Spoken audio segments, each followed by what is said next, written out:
Namaste everyone. Did you ever wonder why clubbing is seen in so many disorders of different body system? Isn't it surprising? Well, let's know the physiology behind clubbing here.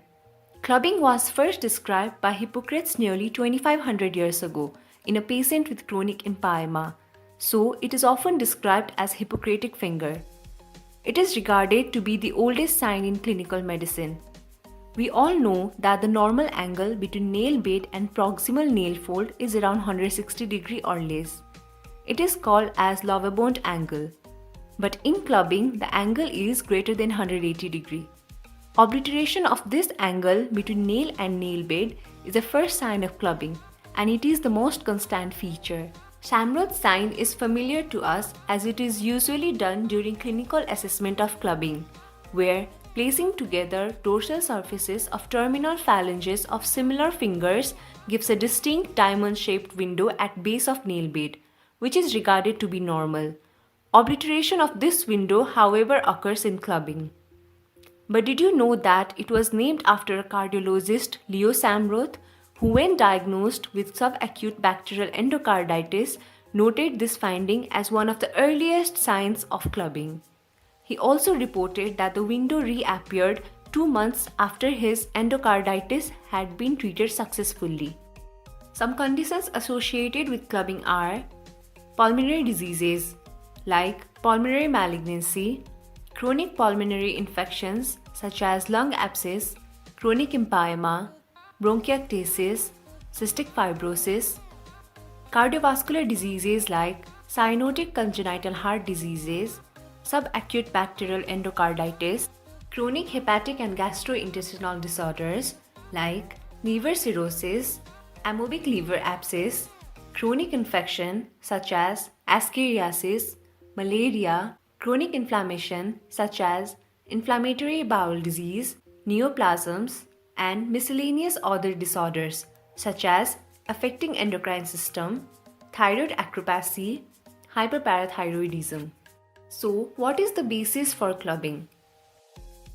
Megakaryocytes continuously emerge from bone marrow, but they are normally trapped by pulmonary capillary bed and they are fragmented there into platelets before entering systemic circulation. But in neoplastic and inflammatory pulmonary disorders, pulmonary capillaries are damaged. So, megakaryocyte or megakaryocyte fragments enter systemic circulation and get impacted in fingertip circulation, where they release vascular endothelial growth factor, that is VEGF, and platelet-derived growth factor, that is PDGF. These growth factors increase blood flow and connective tissue changes of clubbing. This could explain the clubbing associated with pulmonary disorders. But what about clubbing associated with cardiovascular and gastrointestinal tract disorders? Well, in cyanotic congenital heart diseases, there is right to left intracardiac shunting of blood, so the pulmonary capillary bed is bypassed. So what then? The rest of the mechanism is same as described earlier, that is, there is peripheral impaction of megakaryocyte and platelet clumps. Release of VEGF and PDGF which contribute to clubbing. In subacute bacterial endocarditis, platelets clumps break off valves and get impacted distally that play a role in clubbing.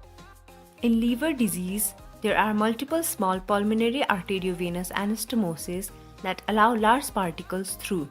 In inflammatory bowel disease, increased circulating platelets aggregates as well as an increased number of platelets is noted that contribute in clubbing. Let's summarize the basis for clubbing. What happens normally is megakaryocytes undergo fragmentation within pulmonary capillaries. In different disorders where clubbing is seen, they bypass the lung capillary network and thus enter into systemic circulation. They get impacted in the fingertip circulation, leading to activation of megakaryocyte and platelet clumps. They release platelet-derived growth factor and vascular endothelial growth factor, and thus there is increased blood flow and connective tissue changes of clubbing. For more information on this topic, you can check the link in the description. If you wish to learn more about such phenomena, then please subscribe to our channel. Thanks for watching.